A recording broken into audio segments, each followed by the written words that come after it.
We are live. Wait for some folks to come on in. Yeah, welcome everybody. Just joining us. We had a little bit of a tech snafu, not really a snafu. We just switched platforms because we were getting some feedback. So, welcome to everybody just jumping on. Yeah, so we'll wait for a little thumbs up, see if people are able to Yeah. tune on in, if they can hear us. Check the phone here. And we will be rocking and rolling. As you guys see below, you know how we like to start it. Roll call. Feel free to comment. Let us know your years of service, the branch you served. We want to thank you for joining us as we get ready to have a conversation. So tag a friend, share a friend, let them know to come on jumping in here. Hey, Sarah. Hey, Greg. Let us know if you can hear us loud and clear on your side, just to make sure we're good on audio. Yep, we're good. People are jumping in, giving us thumbs up. Hey, y'all. Sweet. Coming at you live Alrighty. from Austin, Texas. Coming at you from VA. And so DP and y'all missed this, but we were doing some of the Anchorman warm ups. I don't know if y'all have seen Anchorman, but Ron Burgundy, how now, brown cow? We How, were, how now, brown cow? We should have literally just started that randomly. Are we live now? I don't believe you. blah, blah, blah. You're a We're liar. live right now. I don't believe you. People Uh, are laughing right now. Joel, what's up, Shayna? Hey, Greg. Hey, John. Sarah, thank you for Mark. your service. Don, thank you for your service. Appreciate you all for Mark. joining us. Mark. Aloha from Honolulu. Hello, man. United States Marine Corps, 1990 to 2001. Thank you for your service, brother. Awesome. I'd like to be in Hawaii right Yeah. now. That'd be nice. Brian took 12 months, but Hello. finally got 70% for PTSD. Thank you for all your help. Next step, Undo. Hundo. Awesome. We are glad you're here, Leo. Thank you so Yeah, much. it's awesome to Awesome. hear. Folks are Yeah. tuning in. Yeah.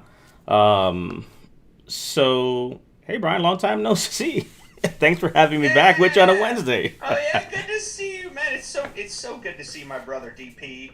And by the way, if you can tell by his hat, there is a special DOG Mm-hmm. service dog yellow lab by the name of Legend, and this has been it's been really fun to walk this journey with you, man, because I don't know much about service dogs, and so this is an area that I think all disabled veterans they need to hear, right, to get informed on what does that look like, how does that process start, what is the timeline. The one thing that shocked me is how much it costs to put a service dog through training. I couldn't believe it. So we'll talk about some of that and ways that folks can maybe get involved. Yes. Yeah. Puerto Rico's in the house. Hey, Junior. Puerto Rico! That's awesome. Jeez Louise. Man, that is Junior, he even gave us some Puerto Rican flag. That's pretty cool. that is pretty cool. That is awesome. Brian, Carlos, Don, is it Shania? What is it? Lanolin? Like Lanolin? sheep's wool? Sheep's wool? For those that might not know it, there is a running joke that we have. We are diehard Will Ferrell fans, so there's a lot of references in our journey together. That's probably how we actually even started this whole thing. It literally was probably over a meme of stepbrothers on Facebook, and Cannonball! yep, like did we just become best friends? And then here we Yeah, are, all these years later. we did Um, become best friends. That's part of why I call DP my brother from another mother. B Rizzle, he gets stuff in the mail and it says that too. True story. you, He you, you sends me he sends me things in the mail and it's titled B Rizzle. so as we go through, we'll keep recognizing individuals as they kind of come on. And thank you all. Please comment your years of service and branch where you're at, so we know.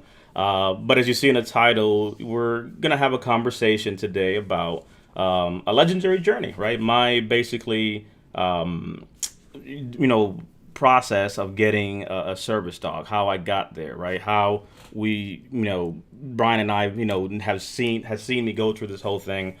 on my case for the better part of over 18 months, right? So as long as I've been working here, I pretty much kind of came in the door saying, hey, by the way, I have the service dog in training. So I'll share a little bit of that, but really that all kind of it resides in the invisible injury realm, right? I've always said this from the beginning. I came to VA Claims Insider like you guys. I was literally a veteran out there who thought, you know what, I'm pretty snazzy. I can do some stuff. I can figure this out. And it didn't work out that way. And fast forward to just, looking through the internet, finding information. I saw Brian Reese's video way back 2017 ish. So came into it towards the beginning where the Facebook group was like a few hundred people. We were not as big as what it was now, and I enjoyed the community. I saw the elite program grow. I jumped in. I was kind of skeptic, like some folks may be at times, but I, took the plunge and I said, you know what, I can't go this alone. Here I go. And fast forward now, I was able to get my rating. I was able to get the help I needed. I got access to the medical network, right? So those pieces that were missing in my journey weren't there. I knew what I knew, Yeah. but I remember the first thing that stuck out was a guy screaming at me from Austin, Texas, saying, "If you hear my voice, get your butt to the doctor." And I was like, Yeah. and that's really what started for me, at least as far back as early back as 16, 17 time, making a decision and point and saying, hey, I have to go talk to someone about my situation, right? And that began the process. So the rating process or getting rated really began a journey of actually getting help and doing the things that I needed. And I was able to successfully, come into the VA Claims Insider, the Elite program. I was rated. I worked with a great VC by the name of Richard Cheminsky. And fast forward, that then after my rating, it didn't stop, right? Because it was just one step in the bigger equation that now I understood what I was dealing with, what I had, and that then began my journey into what I can do, what can I do to, help myself and do things for my condition. So that's kind of a quick primer there, but thanks Brian on your side for kind of creating all this, right? This is really what Yeah. enabled me to understand these things, right? PTSD was not a thing, or the conditions that we now understand or talk about. To me, it was ignorant. That was just how I was, and I'm open to share this conversation and share my story a little bit because I think it'll be helpful for folks to kind of see that, right? You may not be going for a Yeah. service dog yourself, but the truth of being able to tell your story, what I told Brian before we started is the question, right? What does that mean to be uncomfortably vulnerable, right? And that's what Yeah. I hope to kind of get to. So Yeah, thanks, man. brother. Thank you. Yeah, thanks for sharing all that, and thank you. I want to highlight DP just for a second. What a great human being. Okay, and you'll hear me say that sometimes with folks on our team. We are blessed with incredible human beings. Many of them are also disabled veterans who are still fighting the VA. It might be, well, we've got a bunch of military spouses, veteran spouses, we've got veteran supporters on our team. And you know what, man? Like founding VA Claims Insider, it's been an amazing journey thus far. And the part that I find really interesting, though, is how we've grown as a movement, but then at the same time, how unimportant I've become in the process. And I'll explain what I mean by that. So, when a company starts, when a movement starts, it's completely driven by the entrepreneur. Okay, typically the solopreneur. You're everything, right? Your sales, your marketing, your website, your lead capture, your closer, your server. I mean, I remember doing everything in the early days and just feeling completely overwhelmed. Not to mention all the things that I was dealing with. Fortunately, some incredible folks like UDP came on early on in the journey, and you believed, right? You believed in the value of what we were creating and why we were creating it. That's the most important part, is the heart, the why behind this movement. Why is it so important for veterans? And I'll tell you, when I look back on some of the earliest moments of how we grew so quickly, right? A grassroots movement, the community starts sharing. the community, y'all, people on this call right now, you, the disabled veterans, you, DP, you're sharing the movement and the value of, hey, if you're stuck, if you're frustrated, if you're underrated, let's go, right? I have the solution to your problem, okay? And what I've seen happen, though, is just, it's absolutely amazing. There's no question that it is godly inspired, okay, of why we're here right now at this moment in time. I can't help but think that it was all part of the bigger plan, that we are here serving veterans. We were perfectly situated as COVID came. We didn't miss a beat in our service of veterans. And you think about that, how many veterans suffer from a mental health condition? I'm going to share real quick, and I'm going to come back to COVID. I was on our book call. Here's a little secret hint. I've reviewed the manuscript. Our very first book is going to be published, probably coming out in early 2021. And it's going to be called Veteran Benefits Secrets, the Insider's Guide to Virtually Hundreds of Unknown State and Federal Benefits. It's incredible. The amount of time and effort and energy that's been dedicated to the production of this resource, because I want it to be amazing. And it is. I've seen the draft manuscript. It's pretty awesome. And I was talking, though, the gal who's helping me through this process, she's a writer, and so she really helps with like scheduling and keeping me on track and all of that stuff. She's been asking me some of those very detailed and pointed questions, like, Brian, what is the real value here of the community, right? Can you explain this to me again of what you mean by coaching, right? Why would somebody want to jump in and join? And I just told her flat out, I said, accountability and identity. It's biologically ingrained in human. We're not meant to be alone. All right? Think about that.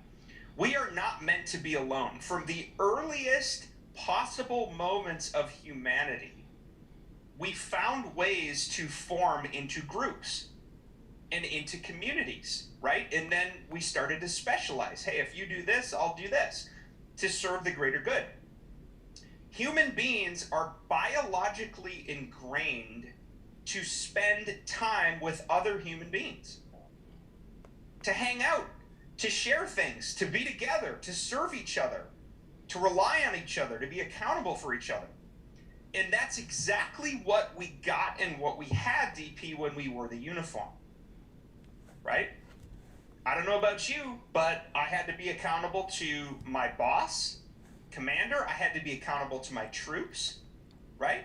I had to be accountable to my peers, the larger mission. There was a bigger purpose and calling. I knew every day I had to get up, put the uniform on. I knew why I was serving. I knew what my purpose was. And all of a sudden, we take off the uniform and we get hit by life, right? Like, boom. I don't know about you, but for me, even having a transition where I was blessed to have a career start very quickly with the Department of the Air Force as a civil servant, post-active duty, I still was just kind of floundering in my identity, right? Because so much of who I was rooted in service and in wearing that uniform. And part of it was ingrained in me from the time I was 18 and a half, 19 years old in boot camp. And so, most of us spend the better part of our adult lives serving our country. And all of a sudden, we take the uniform off, and I think we somehow have this belief that, like, maybe we're more important than than the military thought we were, right? And we get kind of kicked to the curb, and all of a sudden, you're now this thing called a veteran, and you're looking around going, I got to get my own job. Like, I don't even know what I'm good at. I don't even know what I'm interested in anymore, because they just told me what I was going to do. They sent me places and told me, this is your job, and This is what you're supposed to do.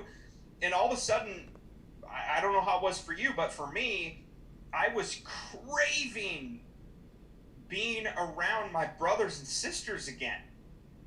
And then when things started crumbling, I really started to feel this complete detachment in this aloneness from other civilians and other human beings. Okay, so back to what I just talked about. Here is the catch-22 of veterans with a mental health condition, okay? Which, let's be real, I believe most veterans have some type of a mental health condition. You might not have PTSD, but you got something. Insomnia, depression, anger issues, panic attacks, whatever. So here we are, biologically ingrained. Your brain is telling you you need to go be with people, right? You're supposed to get involved in organizations. You're supposed to help out. You're supposed to have lots of friends, etc. And then on this other side, your brain, which is damaged somehow, or you're suffering from some type of trauma, doesn't want to. Okay? So now you've got this, right? You've got a conflict. And a lot of veterans, myself included, and DP, I know you're in the same boat, we retract inward, and then we play tough guy or gal, and we try to fake that we're okay, and we fake these gatherings and that we have friends and that we're in our jobs and etc., but we're not. We're crumbling. And so getting back to the larger purpose of this community, we get you. We understand what you're going through, right? July 3rd, how many days ago was that? Not that many, okay? It's like 11 o'clock at night. My wife had already gone to bed, and one of our neighbors, unbeknownst to me, right, this is the night before the 4th of July, decided to have a fireworks show. Started lighting off fireworks, like right next to my window. I mean, not far away. Full on panic attack for me. Ended up on the couch trying to breathe, put on my noise canceling headphones to try to drown out the sound, had to go through some breathing meditation activities in my app. These things are real. And I share that with you so that you know that I don't have it figured out, right? Yeah, I'm the leader of the movement. DP's one of the leaders of our movements. He doesn't have it figured out. Far from it. I don't have it figured out. Right? I don't know about you. I'm going to share one more thing, DP, and then I'm going to get back to you. But I think this is important for folks to understand. I can be in a room full of people. I can be at a wedding and feel completely alone. Right? I can be in a conversation and feel completely detached from what's happening, and from reality. And I think that so many veterans, DP, they feel that, and they immediately get embarrassed, and then they shut down and they think, this sucks, but it's just because it's me. Nobody else is dealing with this, right? It's my problem, right? It's my issue. Nobody can relate. Nobody can understand. Nobody will get it, right? And that's really that's a differentiator here. That's the X factor. That's the thing, and that's why we share the stories we share, because we're not here saying look at the great feats of good stuff we've done. Right? Literally, if you think about it, everything we share is, quite frankly, the things no one wants to talk about. No one wants to talk about their service dog. Nobody wants to talk about PTSD. Nobody wants to talk about what is affecting them. And that is the issue. Because if you're listening to us and you're seeing us and you have the inability to tell your truth, you're not going to be properly compensated and rated. And it's beyond that, because that rating opens up for many of you potentially the ability to get the help you need, to get the services that are required for you to be able to reclaim life. Because to Brian's point, that emptiness of feeling like what you used to be is no longer there. My best days are behind me. I see nothing in front of me. I'm stuck where I'm at. Why doesn't the clock stop ticking? And that leads many down a spiral that we know very well happens every day at the tune of 21 to 22 veterans, who take their life because it's ended, right? My best days are behind me. It should have ended in Afghanistan for Brian. It should have ended in Iraq for me. It should have ended at ground zero in all these different places and things that you may have been experienced or exposed to. But getting that truth out there, understanding and putting a name to it to say, like I've said before, I think we talked in our last live, Brian, if if Brian was hit by a vehicle and I was hit by a vehicle and we walked around with a limp and we used a crutch, you wouldn't call us limps or a crutch. We were just individuals that were hit by a vehicle and have a disability and we just walk a little funny, but that's what happened. But the invisible injury aspect, right? That's the hard part, right? And that's why it's almost like you can't BS a BSer, right? Because I can see in someone's eyes when they have that 1,000 mile stare, etc. Because I've been there, we've done that, right? So when you see us sharing our truth, it's no gimmicky thing of putting on something. It's literally we're just sharing how we were able to get to a place. Because the sad part is there is a system with bureaucracies and a mandate to care for those that bore, right, the wounds of battle, right, to care for their spouse and children and so forth. What the VA is supposed to do to help the veteran, right, to give them the services that you serve, now you must be taken care of. And sadly, as Brian can attest, what's happened is the system has moved from a bedside service to a computer desk side service. I'll say it again, bedside service to desk side service. So now I go from my doctor knowing what's happening with me and paying attention to the doctor just trying to keep up with regulation and writing notes. All that to say that the system for many veterans has failed us. That is what it is. And that's why we are here saying, look, we are jumping into the gap, right? Brian was an officer. We're military, we're in leadership positions. And my philosophy for leadership is simply, don't bring me problems, bring me solutions. Yes, the system is broken. I get it. So how do we fix it? Brian rolled up his sleeves and said, hey, Brian Reese here coming at you from Austin, Texas. If you hear my voice, get to the doctor. I did it, you can do it, and thus began the movement. So the community basically created what we left, what many of us missed from the military days, and many of you, sadly, never felt this since 67. Some of you guys haven't felt this, and gals haven't felt this since 77, 87. As long as you've been out, it's the last time you felt truly you had a kinship with someone that understood you. And you've just gone through life with all the monikers, right? Brian Reese, you're a good worker, dedicated, right? Military. But let me ask you a question. What does Brian Reese like to do? Oh, I don't know. He's dedicated, he's a hard worker. But what does DP like to do? Because we don't say anything. We stopped. We are presenting the camouflage. We blend into society and no one sees the truth. The invisible injury aspect of this, and the part of me making a point to share my story, is that having a service dog begins the conversation for many of like, wait a second, something's off there. 4 limbs, looks like he's walking pretty straight. So are you training that? Are you training? What's going on? I can begin to have a conversation. But for many of you, you don't have that. So the way I was able to come to the point of saying, I need to try something different. I don't want to be medicated. I don't want to do all these other things. A service dog for me was something I thought that would be interesting, right? And I began the journey of looking into it, right? And I found a great organization in Virginia, MK9S Service Dogs. And there's many paths, right? So just to kind of, put the base here, for some, they will need a service dog for different things, right? It is a medical apparatus, a medical device, right? So it's hard to understand that for some, and I'll explain it in a second, but for some, it's a medical requirement for, let's say, a medical condition like diabetes or having epileptic attacks and so forth. They're able to alert and provide a service and help the person, veteran, what have you, regain a sense of independence. For many of us veterans, there's also a psychological benefit, right? When we go into these episodes that no one sees, right? Like right now, it's great. We're here. We're joking around with Will Ferrell. But guess what? What you won't see is that, when this show goes off, if there was a glitch or something, Brian might go into a corner and just kind of seclude for a little bit. And I might watch a Will Ferrell show or something. But what you don't see is that now there is going to be an obsessional ritual, right? That's a symptom of PTSD.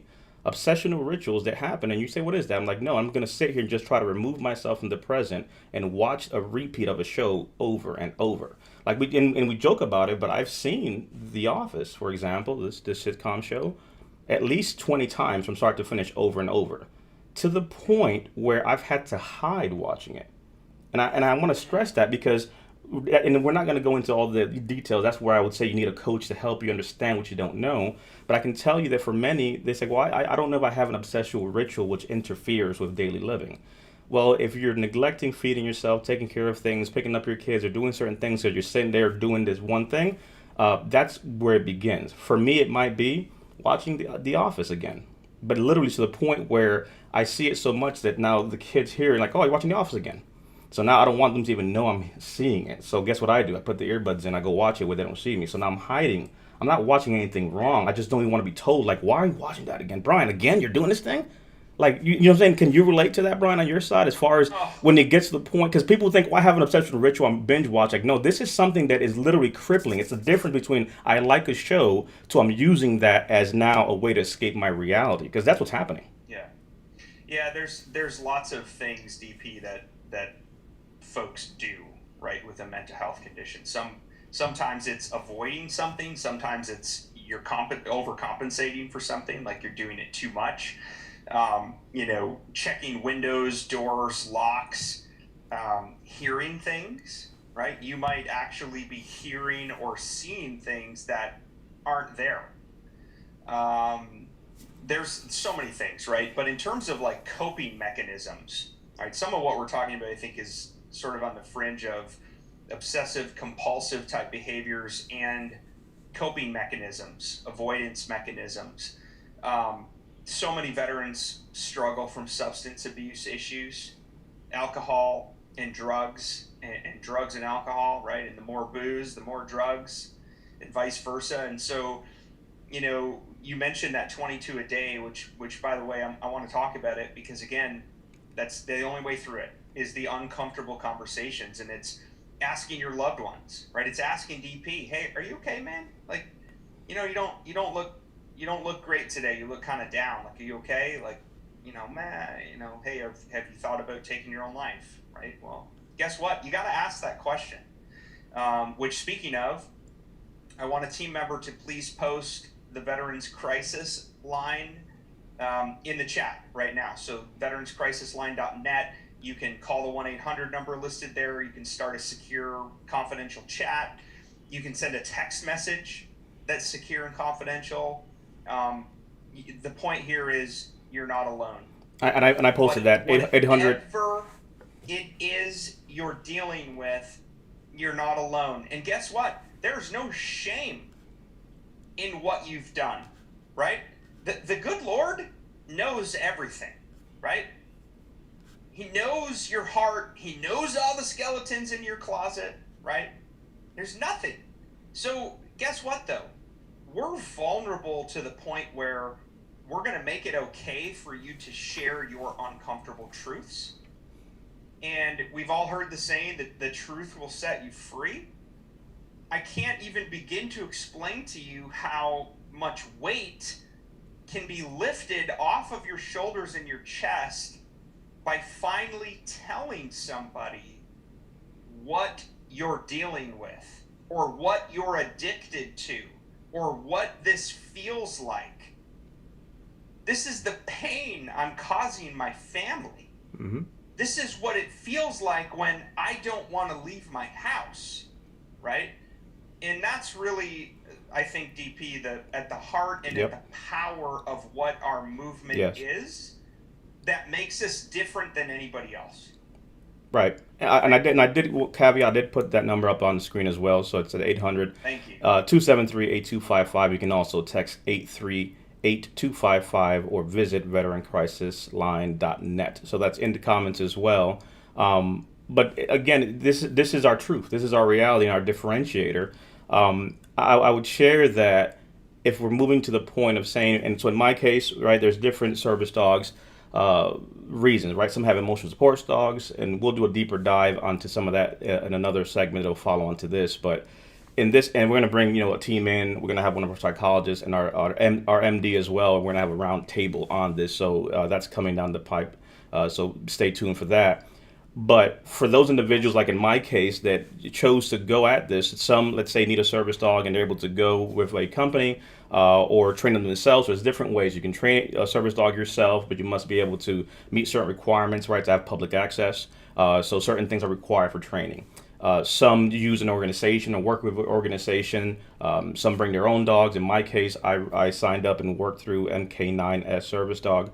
And I'll put that in the comments and description when this is done. But they basically work on an 18-month program. And what happened was they acquired Legend once I signed up and I was approved. So I went through the process and had to submit documentation, and I was interviewed and selected.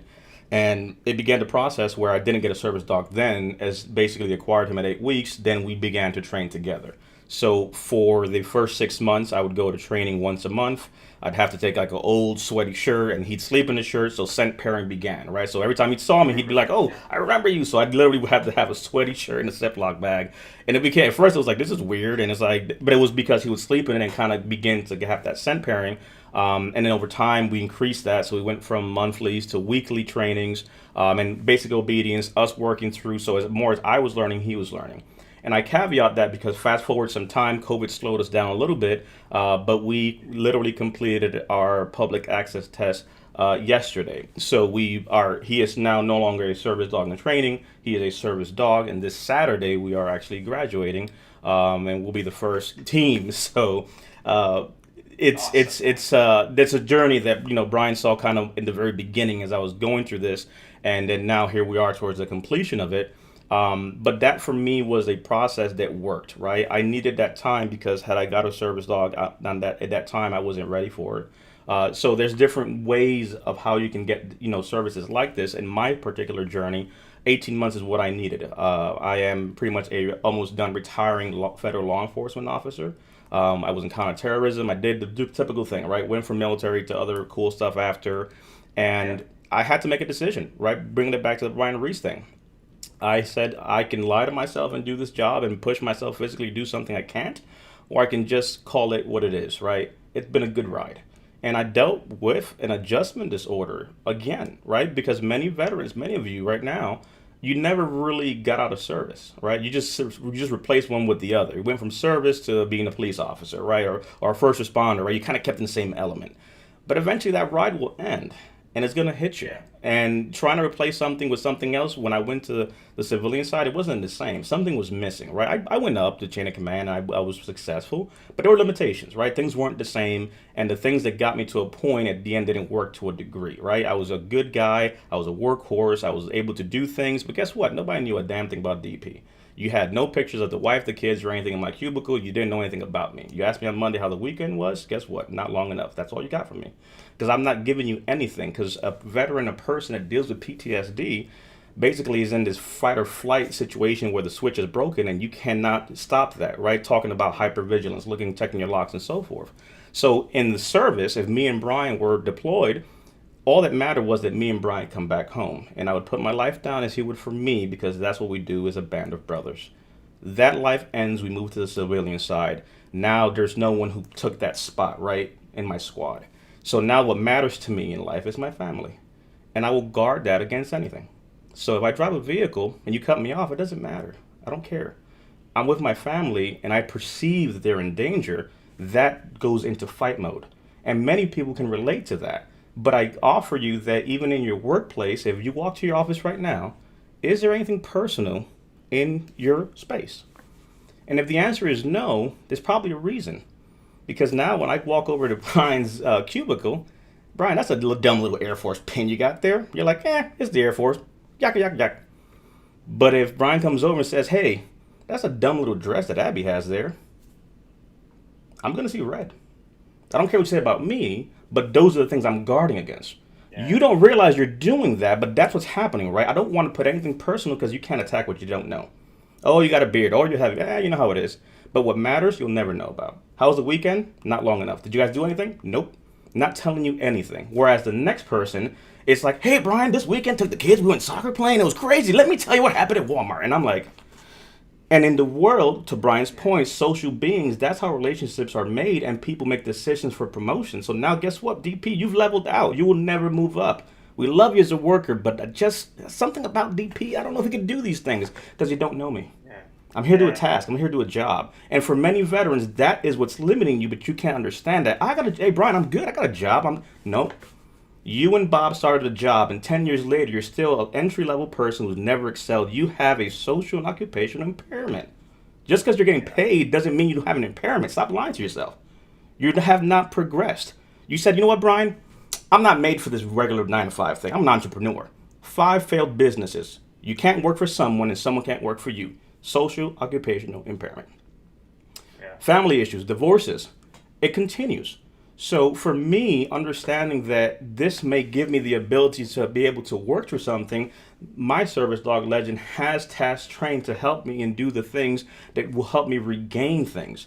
And what I wanted to share here is that having this conversation for me, legend let me have that conversation. I was able to talk to my mom about having PTSD. I'm Dominican by heritage. Spanish folks, we don't talk about that. I always joke and say there's no Spanish word for PTSD because we don't talk about that, right? We came to this country to make our bones and you don't show weakness. Hey, mom, I Yeah. didn't come back the same. Things affected me. How do you say that? How do you have that conversation? So now with Legend, it's like, well, is he the family dog?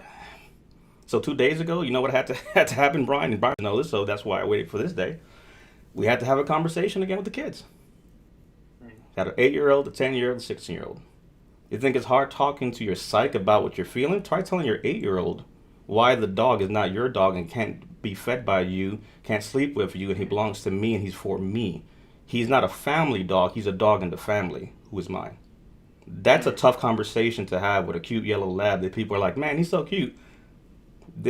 Put the cuteness aside, having a Mm. conversation with your children to say, this is a device that dad needs because of what he has. I'm not upset with you. I have the inability, sadly, to control my anxiety, my depression, and things that happen. Well, people don't see when this camera goes off and the kids come and want to do a thing, and I'm hearing noise and clanking, or the window or the fridge, something falls out of it. I hear a bang, and I send everybody to their room and I scream. Before I even get to those levels, Legend can bring that back down and be like, hey, snap out of that. He does the task that he's trained to do. A service dog has tasks that they do specific to the person. So he must pay attention to me to know that, hey, DP's about to go into an episode. Let's break this thing. Let's let Yeah. him do a thing. So I share that to say that for me, I can't put words to how difficult it was to sit on a table with your family around and have to say, this is what I'm dealing with. But I could not get to that point unless I got to the point of understanding what I even had. So that journey Yeah. to get to this point is what being uncomfortably vulnerable is.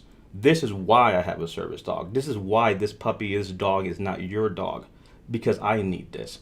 And then the question comes of now I understand and now I have to become, sadly, right? Saturday is great, we're graduating, but Saturday begins the beginning of the worst. Because Yeah. for the next few weeks or months, things are gonna get much worse before they get better. Because I can't hide, Brian. Guess what happens when I go to the gym now? Everybody wants to come see you now. I don't want to be seen. I don't want to be talked to. But I walk with a service dog. I'm going to have to deal with that. But it's the journey I must travel to one, Yeah. work through my things, but to share this story with you all. Because even if you don't have a service dog, you must be able to speak to the truth of what you're dealing with. The VA did they underrated me, Brian. They didn't get. If you don't know your truth and you don't know what you have, you're not going to be properly seen. We'll work with you and put the pieces you need to be able to say either this is the condition, this is the nexus, this is the that. But before all that, the psychologist, the Yeah. med, Brian, you know what? Stop bullshitting, man. Something's wrong, man. Come talk to somebody. That's where it starts. Man, this is incredible, DP. Thank you for sharing that. The comments are lighting up. I mean, people are just like, wow, like I'm blown away. Somebody posted, "What a gut punch!" Right? Like you just It's a described gut punch to me. me, right? You just described me, and so um, look, we don't know what you have going on, right? We don't. I can guess, right? But it's going to take you in a community to eventually take the first little half step, and it's picking up the phone, right? It's getting your butt to the doctor. Why do I say Yes. that? It's something that will stick in your brain, right? When I tell you get your butt to the doctor, right? That's a little more than just a little nudge, right? I could say, you should probably consider going to see the doctor, right? Well, that feels different than saying get your butt to the doctor, right? And so you're going to hear all of us say that all the time. But the point of this is there is a path forward, okay? I'm not saying it's going to be a perfect path. I'm not saying you're going to be cured. I'm not saying you'll ever return to whatever self you were. Okay? What I'm saying is there is a path that you're on. There's a journey here, and we can be a part of that journey with you. Okay? DP, I Yeah. want to ask you a question though, because I get asked on occasion, do you know anything about service dogs, right? I think the hardest part about this is getting started, right? What advice would you have for anybody listening here on what is the first step? You've got PTSD, you're struggling with some issues, you might think, or you've got this inclination that maybe a service dog could help.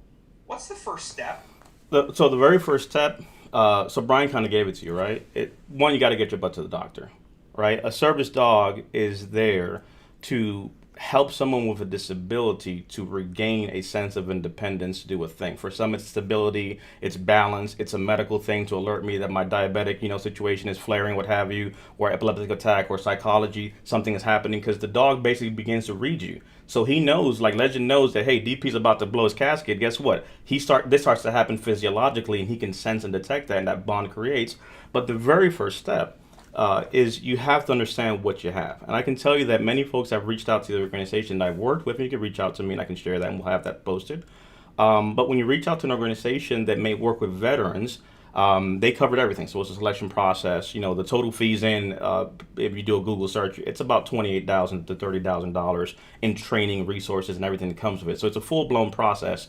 I'm actually signing a contract literally today when we're done, as far as the transfer of ownership and things like that, of the leash and and things of that nature. But having a diagnosis is the first part. Some of you may need a service dog for a medical condition to be able to alert to things that you may be dealing with, right? The way your diabetes is set up, your, let's say, visibility issues or what have you, stability issues. There's many, many, many needs. And also psychology issues and things of that such, right? So that those things that you need are key. And the reason I say that the diagnosis is key because when you reach out to an organization that may be local to you, they may have a wait list, you'll reach out, but then they'll interview you, right? And they'll ask and try to figure out how will this help you. I could not tell the organization what the dog would be, what I needed help with unless I knew what I had, right? So Legend can't help me and be trained to do a thing unless I know what those things are, right? So I had to kind of come to the point of being in therapy, right? I am in therapy, and that's what is a requirement for many organizations or teams to be able to say effectively, how do we do this? Because now my therapist is aware of this process. It's a joint thing that's happening of how are you, what's going on with you? How does this work into that? So it's all combined together. So for individuals that would be interested in looking into if they qualify for one, I would say reach out to us. In my team, I have a service dog. One of my coaches has a service dog, Kenneth Reese, no relation to Brian Reese. Yeah. But Oh, come on now. but I would recommend really talk to someone. And the reason I say that is because you know how it is, Brian, right? You might see someone with a service dog and it's like, but I don't want to bother them. I don't want to talk. And that's why I'm sharing Yeah. this, because let's talk and have this conversation to be able to get down to the point that, hey, understand what I just said. Saturday I graduate. It's a great accomplishment. But Sunday, guess what? The world sees me now in all of my brokenness. Because it's a, why does he have that? What's going on? Are you a faker? Are you a Oh, this? What's wrong? Are man. you training it?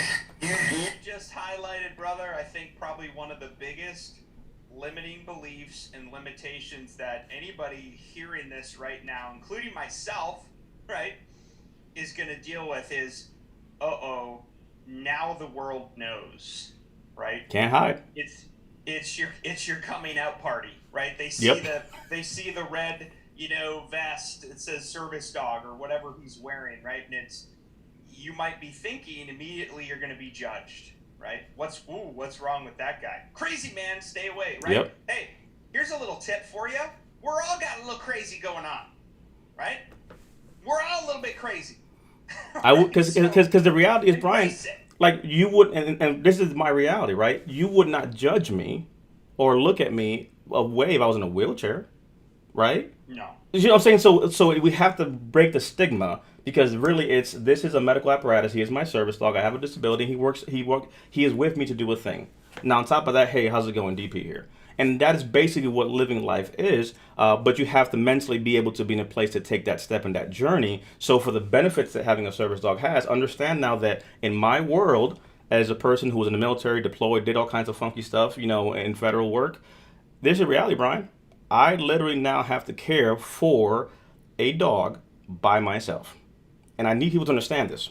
I have three children, and, my better half is the foundation of my family and basically raise my kids. Because what people never see is that our spouses are the ones raising our kids. Well, I'm deployed and I'm gone, I'm this. She's the one taking them to school, cooking, cleaning, doing all that. I was never doing those things, right? I was kind of a parent by proxy. Let's just call it what it is. I had my disabilities.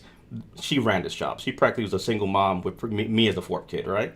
But now I have to raise this dog by myself. I can't say, hey, go feed the dog. Hey, go walk the dog out. There is no instance Yeah. here. And I want to bring it to Brian because he's going to share his story about the dog he has. But on my side, there is no go do this for me. I must do everything because our relationship in the beginning, especially, requires that bond and that establishment of dominance of I am here with you. You are with me. We are a pack together and there is nobody else here.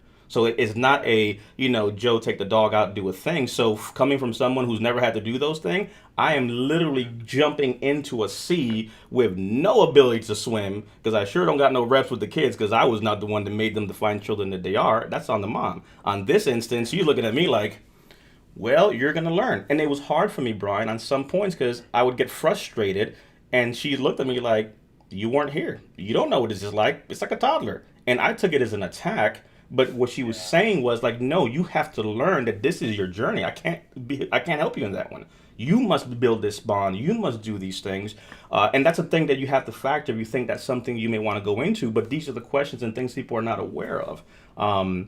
But you have a dog on your side, Brian. So but there's different. So maybe this is not the way for you, and that's fine because there Yeah. are emotional support dogs and dogs that may serve a purpose. And Brian can share a little bit on his side because it's ultimately finding out what do you need. Maybe not this one, but maybe Yeah. that one. Yeah. So I have a 7-month-old Great Dane. He's a blue Great Dane. His name is Bo. He's incredible, and he's not a service dog. Okay, I've certainly thought about a service dog, but I'm not quite there yet. And there's lots of potential, reasons for that. So, but we've got the 7-month-old Great Dane. His name is Bo, and he's not again, he's not a trained service dog, but dang, is he a great companion. Dang, is he a great friend. Dang, is it nice to come home and see that tail wagging, right? And to have him run up, and no matter what kind of a day I've had, no matter what I've gone through, he's going to be there and he's going to be himself, right? He just wants to be loved. He wants to be a part of this thing. He wants to be a part of my life. And we spend so much time together. He sits right next to me when I'm doing work all day. He goes with me on walks. He's outside with me. If I'm sitting outside, he's right there. I can't imagine life without him now. And so I think, what I would tell anybody here is I did not have a dog for a very long time. I did not ever have a dog in the military, and I never had a dog as a veteran, 2012 to 2019. I didn't get a dog till 7 months ago. What I'm telling myself and what I want you to hear is I wish I would have got a dog a long time ago, because I believe that whether it's a therapy dog or not, you're going to find so much love and companionship and belonging by having a best friend with you. Highly recommend.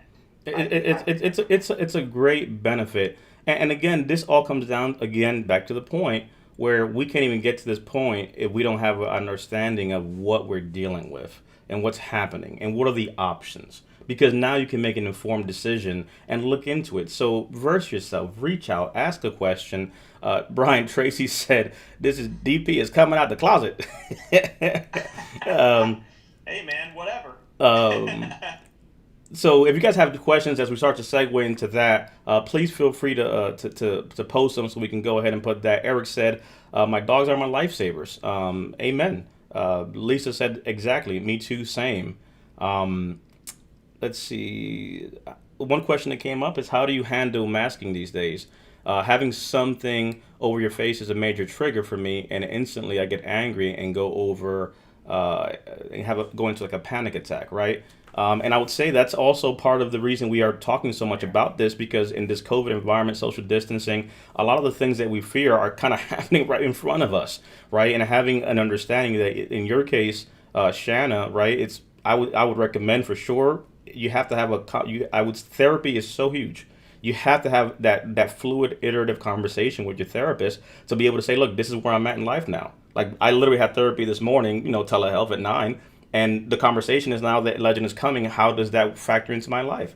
It's a conversation that has to continue happening. So even now, I'd recommend to everyone, if you're in therapy, let them know what's happening in the world now, because that's the only way it works. And if you're not in therapy, you should probably get in therapy, because I'm telling you, put the stigma aside. It just helps to get things off your chest, get perspective, and get tools to work through that. And maybe for you, Shanna, right, there may be ways to work at things to be able to deal with those things that may happen, because that's what therapy I would recommend really gives you the ability to do, right? Get context and an expert to help you navigate. What do you think about that as far as getting help with things going on right now with COVID, Brian, on your side, as you've seen? Oh man, I mean, first of all, when we say things like get your butt to the doctor, that doesn't necessarily mean you need to get in your car and go drive somewhere to see a doctor, right? With telemedicine and telehealth, I mean, this is the moment, right? Where just like DP and I are talking right now, you can talk to a family practice doctor, you can talk to a nurse practitioner, right? You can ask for a referral consult to mental health. You can talk to a social worker, a psychologist, a psychiatrist. You don't have to leave your home, especially for veterans living in rural areas. So, look, this COVID thing is bad, and it's taken a toll on so many people, and there's so many things right now happening in the world. There's so many external things that are potentially dragging you down and making things even worse. It's time to talk to somebody, okay? It's time to talk. And so, DP, that Yeah. I want to go back to, there's a question Mm-hmm. that was just posted here. Who should we call first for a service dog? That was from Rick. And so that's a little bit of a loaded question, but I'm going Yeah. to let you answer that one. So as far as who to call, what I would say the first, it's not so much of who to call, so it varies. So the way it's set up, and that's where it gets interesting on the veteran side. It's not something the VA, they're seeing the benefits. There's a lot of use cases there, but it's not something you can call and just get, right. So the first step I would say is to do a search. Like I literally looked locally to where I was at for organizations, and that's the first step, depending on your skill set. When you say a search, do you mean you did like a Yep, Google search online. for?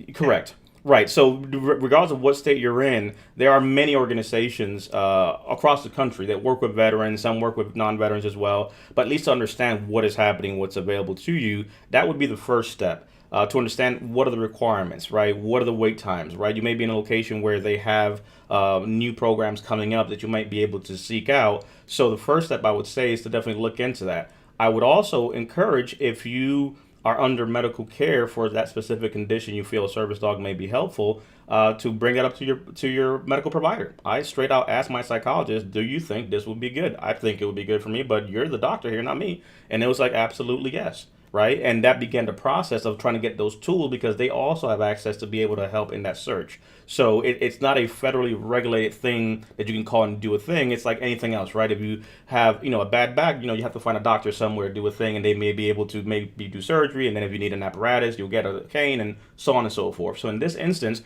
it's a medical apparatus, and just to use that word.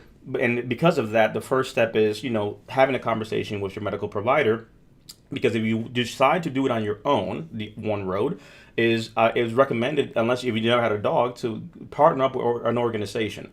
Some veterans have been successful, Brian, with reaching out to the VA and being connected with groups that work with veterans. They won't necessarily provide a service dog to you, but if you bring a dog that might be able to pass meet the requirements, they will work with you in a team. So it's you coming to train to do a process. So there's different methods, right? Self-trained, I work with a provider. The provider, the trainers, in my case, the organization trains and houses it, and then the dog comes to me.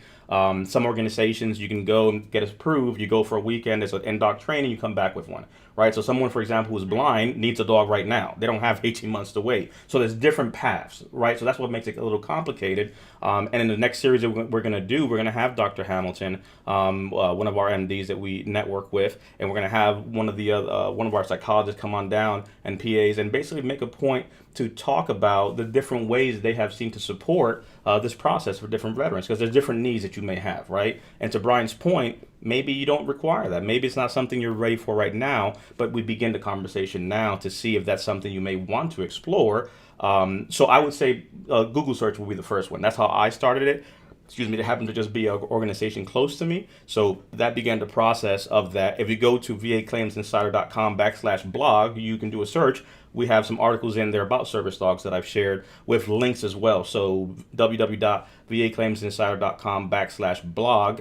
You do a search in there. We have a bunch of blogs. Please visit our resources. They're free. They're there for you. And I listed many organizations and ways and breakdowns of what a service dog is versus the other. So we have some resources there for you. Loaded question, kind of a loaded answer that went around in circles. No. That's awesome though. And look, even if you think you don't need a service dog, I want you to think about other things, right? Maybe you can just get an emotional support dog. I mean, I think that's really what my dog is for me, is he's an emotional support animal. He's not trained specifically to do specific tasks or recognize things that are going on with me. He's just my buddy, right? He's my pal and he's around me, and it gives me something to do. It gives me a focus. It gives me something to think about. There's a purpose now in caring for another thing. And I think a lot of veterans need that, right? Especially if you're alone. Oh my goodness, the loneliness, the aloneness that we suffer from, even if you're not a veteran, right? We are just a very sad and alone society right now. And so I would encourage everybody to look into getting a dog who might help you, especially if you're suffering from a mental health condition. And someone commented to that, Brian, also, and said, my kids are grown and they're gone. And, wherever you are as a veteran, what we're trying to do basically is meet you where you're at, right? Some of you may be in a situation, in my case. Some of you, your kids have grown, the damage is done, those relationships have severed, and, you're by yourself. There's a benefit in having something you can grasp onto, right? If it's a service dog, if it's a dog, an emotional support dog, a friend, whatever it is, what we're trying to say is there's a reason to hold on to something, because if you can get the tools that you need to be able to create a new reality forward, you can do that. We have done that, and that's why we're here. So for those that might feel maybe it's a little too late, no. If you woke up this morning, there's hope. There's a reason to do a thing, right? The sun came up and I woke up and I was able to jump on here and talk with y'all and share some stuff that I didn't want to talk about. Guess what? There's hope. Might not believe it, but I have to say it, right? I'm not saying fake it till you make it, but you have to push, right? That's the mission now, right? For those that may have severed relationships, you can regain the tools to recreate and rebuild. You may have blown that bridge up, but you can rebuild a new one. You'll never have what you used to have. That's done. But you can have something new. And that is really what this all comes to, because if Brian Reese stood in government, gave into his demons, this situation would have not led to this company, this movement, and how many lives would have not been touched. Because I'm sure Brian did not feel like I'm going to help somebody at his lowest point, right? And I don't want, we don't have to dig into too much, but you've heard Brian Reese say, this saved his life. Gave him purpose, gave him a calling. Totally did. It absolutely did, man. And guess what? It's changed so many other people's lives, including my own. And that's, DP, you've had your life changed. Your family's had their lives changed. Everybody who's involved, whether you work with VA Claims Insider or not, the veterans in our movement, they have their lives changed. And it goes way beyond your disability compensation claim. It's really a celebration of life change. Yes. Is what we talk about here. Yes. Brian, say that again, Brian, because I think that's a key point. If you could repeat it one more time. That celebration of what? Yeah, celebration of life change. And I just want to hit that, because some people think, oh, you got a rating, you won against the system. It's not the number, people. It's life change. You now can get the help you need. You got that rating. We celebrate that because it's a vindication of that life change that now can happen. You got out of Vietnam in '67 and you've been living a lie. You never came back, and finally you realize 2020 that I have PTSD and I've been living a shell. My kids don't know who I am, but now I have the tools to begin to recreate relationships and do something. So that rating is life change, not the number. Yeah. Don't care about the number. It's the life change of indication that now you can begin, Jim, Yeah. Bob, Sarah, to rebuild and fix the things that you didn't know. Because many people, Brian, like we talked last on our last one we did together, they never came back. Something Yeah. happened and you were stuck. Yeah. For Yeah. Brian, it was what? When did you? When were you in Afghanistan, Brian? What year were you there? 2011. The clock could have stopped for him there. For Jim, it was 67. Someone was Yeah. 57.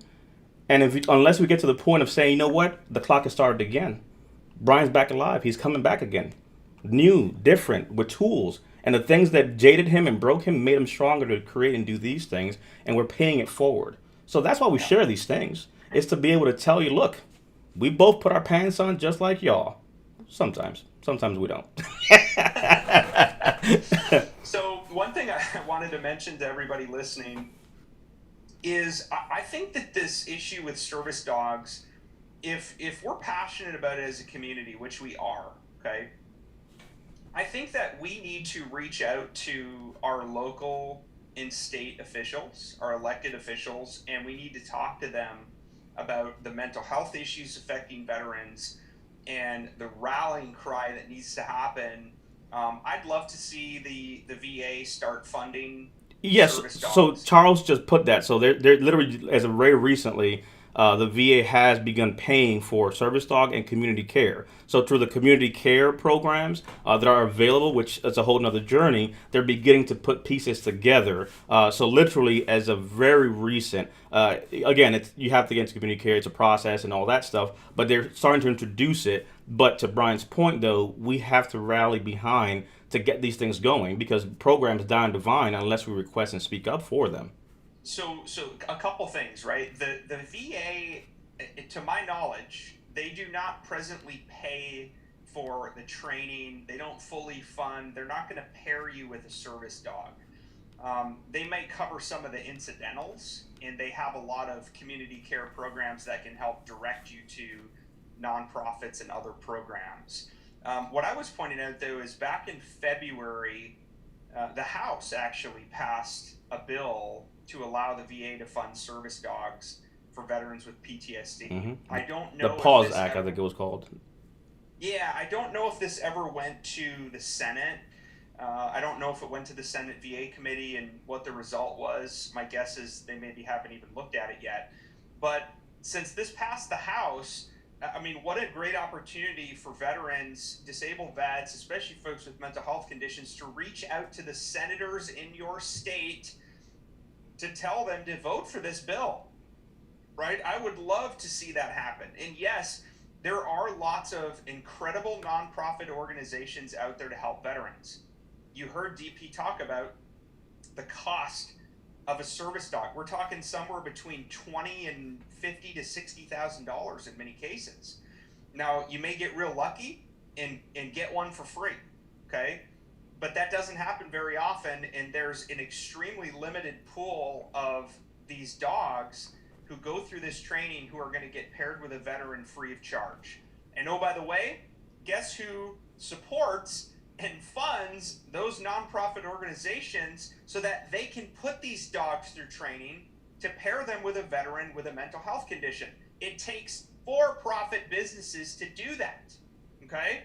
Now, I want to talk about that for a second. Profit is not a dirty word, okay?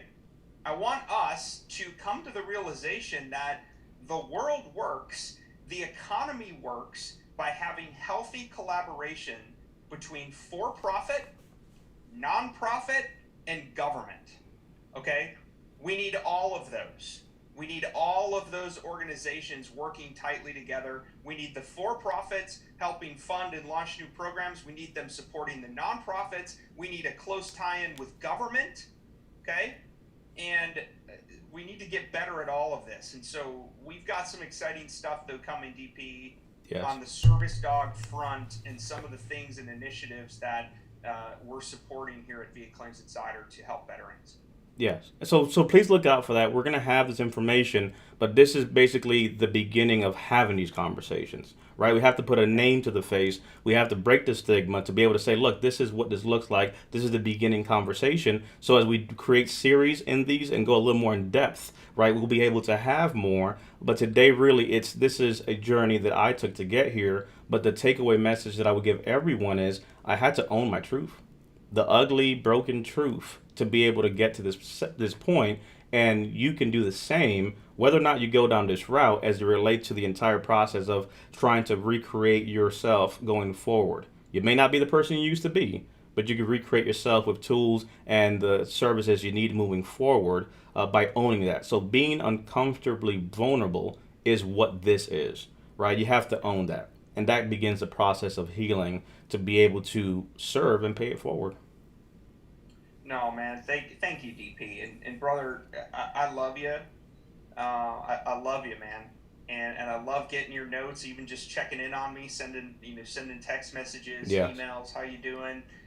We need each other, and it has been an absolute blessing Thank you. to have you and the VA claim, right? The Yep. VACI champions, Champions. right? And I want to give you an opportunity, by the way, for the folks listening, whether you're watching live right now or you're watching the recording on YouTube. Again, DP said this is just the beginning of our conversation on service dogs. But if somebody's out there, DP, and they've heard this, they're watching the recording, they're sort of on the fence, maybe they're going to be uncomfortably vulnerable, but they want to talk to somebody first. They're a little bit scared to get started. They're sick. They've been beat down by the VA, right? They're stuck. You're pissed off. You're stuck in appeal. Whatever your situation is, and you're wondering if VA Claims Insider might be able to help you.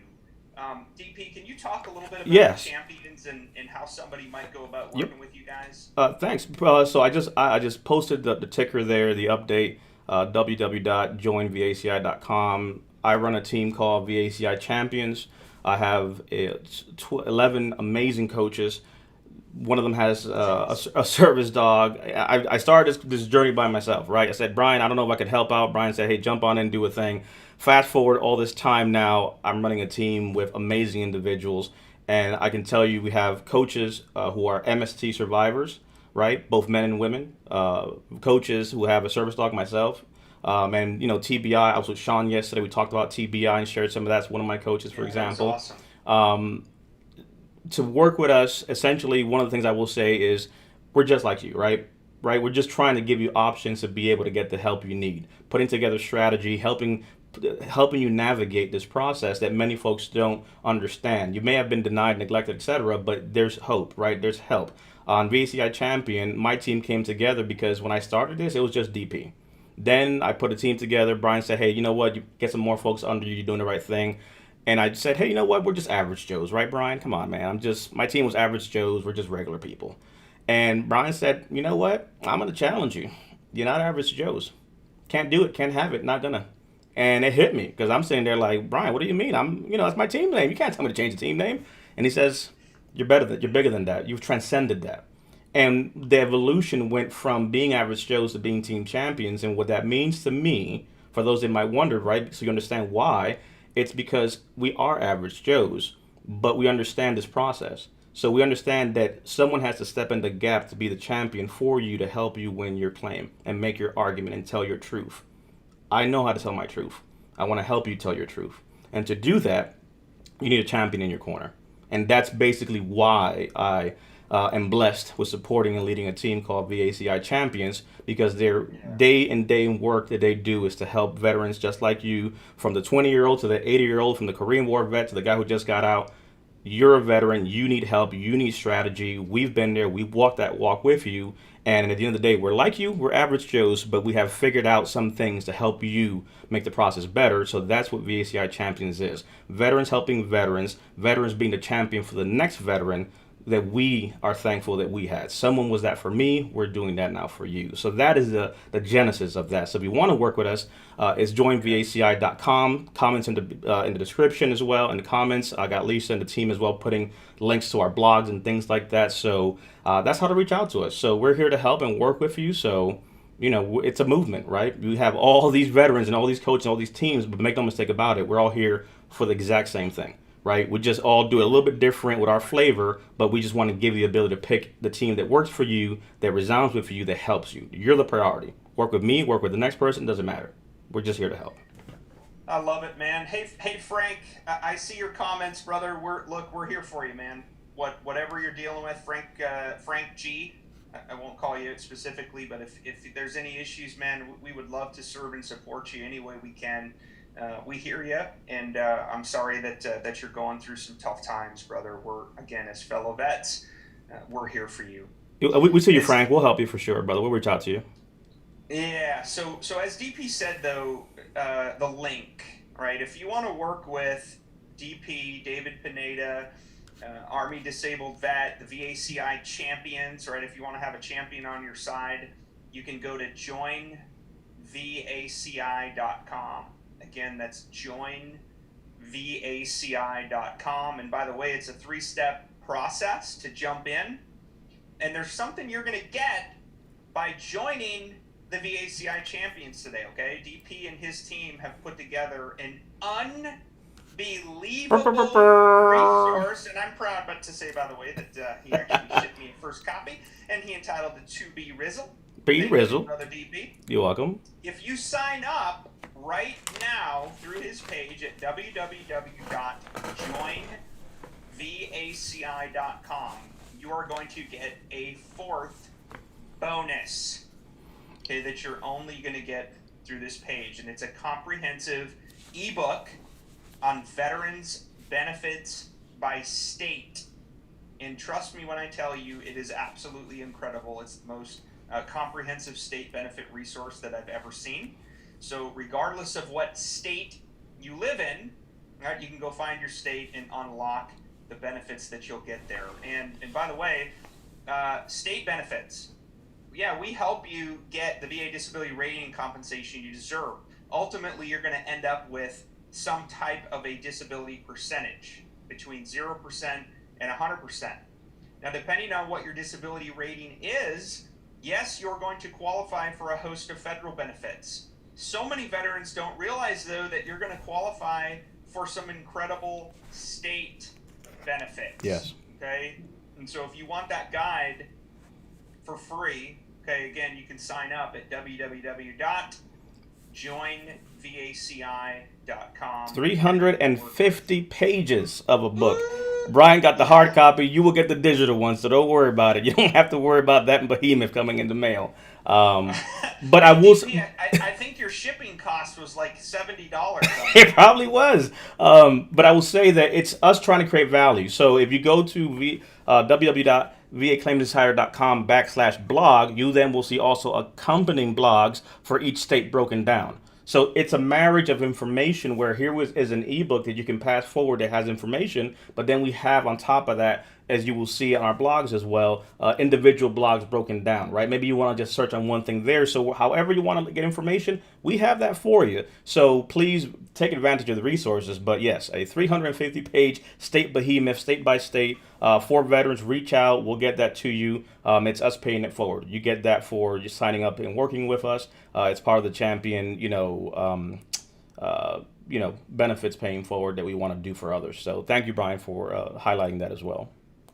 Awesome, man. Awesome. All right, y'all. Yeah. Yeah, we really appreciate it. There's still over 70 vets on right now, which is so cool. We are so blessed to serve with y'all. Thank you, truly. When I say thank you for your service, we really mean that, and we know what that means. Thank you. Thank you. We wore the uniform too. So appreciate you hanging out with us. DP, as always, man, thank you so much. You're a wealth of knowledge and very blessed and proud, man, to have you on our team. Appreciate you, my brother. We'll see you next Wednesday. Keep following along, though. You can find us on Facebook, VA Claims Insider, incredible YouTube channel, right? VA Claims Insider. We're putting out new videos every single week to serve and support you. Okay? Be safe out there, and we'll talk to y'all real soon, all right? Be safe, y'all.